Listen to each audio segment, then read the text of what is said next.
Hey, good morning. I'm Professor Andrew Lubin. I'd like to welcome our faculty and other distinguished visitors to our debate on globalization. These are interesting times in the scheme of world trade. The system of free and relatively unobstructed trade that brought the world up from the depths of World War II seems to be under attack today. Back in June, the British voted themselves out of the EU.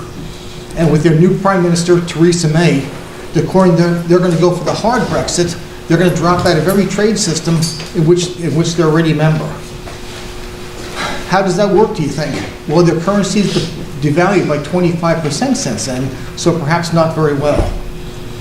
What's happened next? The United States elected Mr. Donald Trump, who's declared his opposition to NAFTA, the TTP, and pretty much world trade as a whole. We're going to wonder how that works today, but we've got a team today, two teams, to discuss globalization and why globalization might be good or might not be good. We've got our anti-globalization team, led by John, with Jordan, Steve, and Nick. We've got our pro-globalization team, led by Hunter, with Franklin, Tyler, and Joyce Mara, to talk about why globalization is a good thing. This is a debate, not a free-for-all. I've sent my normal pro-Rosemont kumbaya threatening emails on how we're going to conduct this. That hasn't changed. So we're going to start with a coin flip. They're going to start. Everybody gets about 5 minutes. I'm not going to cut off the debate unless it gets acrimonious or long-winded, and then the other team's going to respond. TPP is a group of 13, well now 12 countries, Australia, Brunei, Canada, Chile, Japan, Malaysia, Mexico, New Zealand, Peru, Singapore, Vietnam, and the U.S. was in it.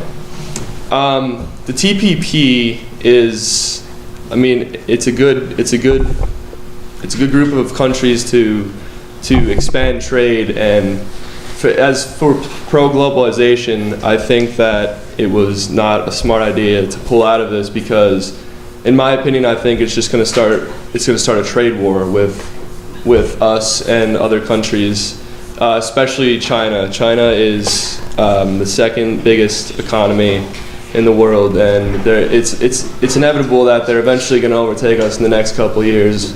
But this is just gonna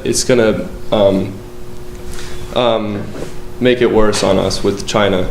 As the U.S. has found out with the last couple trade deals do not work for the U.S. Almost everyone, the government promises, better wages, more jobs, and a better trade balance. But the last couple deals, specifically the one with Korea in 2012, the U.S. International Trade Commission predicted that the U.S.-Korea trade would have narrowed the U.S. trade deficit $13 billion. Instead, in the most recent 12-month period, the trade deficit with Korea expanded to more than $29 billion from 13, which is a $16 billion trade deficit for the U.S. And when you look at trade deficit, obviously it is essential for some countries to have trade deficits because other countries have a comparative advantage in things that they need. Example, we will always most likely have a trade deficit with some countries who produce oil because we are a country that needs a lot of oil, and we will always have a trade deficit with some other countries that produce things that are mandatory for us.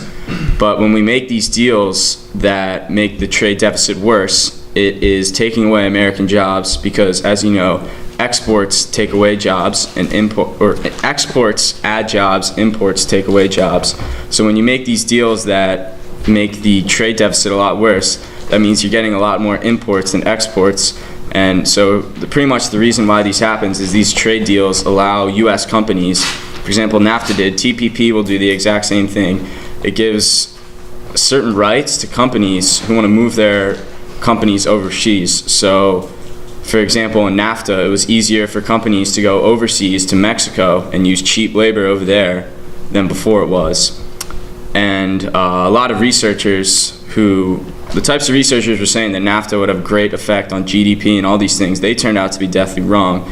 But now researchers are actually, at Tufts University, we're finding a net GDP loss for the United States from TPP after taking into effect unemployment and the trade balance And a study at the Economic Research Service found that TPP would have zero effect in the U.S. GDP, and they did not take into account the trade balance and the unemployment. The Economic Research Service said that they made the assumptions that the balance would be even and there would be no unemployment, but as we know from other trade deals, the trade balance will be a deficit, not in our favor.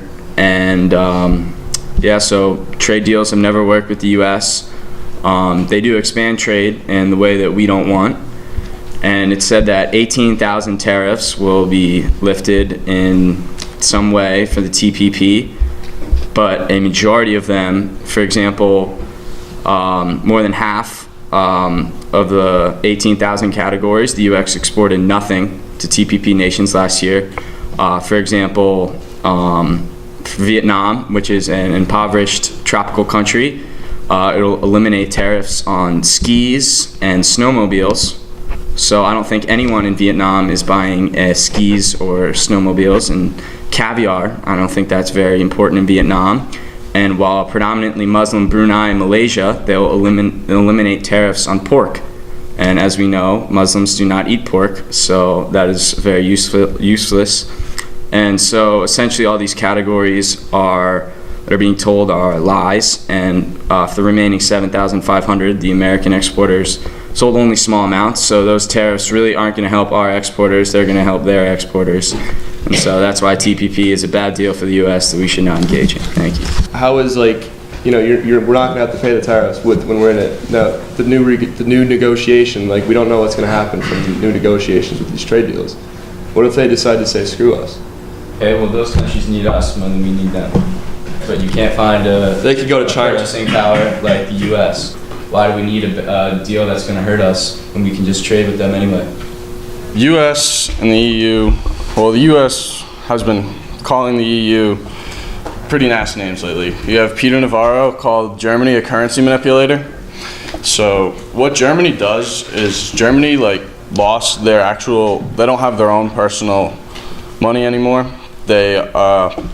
So what they can do is, instead of owning up to their own and facing the trade deals with the current money exchange rate, they'll change their markets and mess with their money so that way they can essentially get lower deals.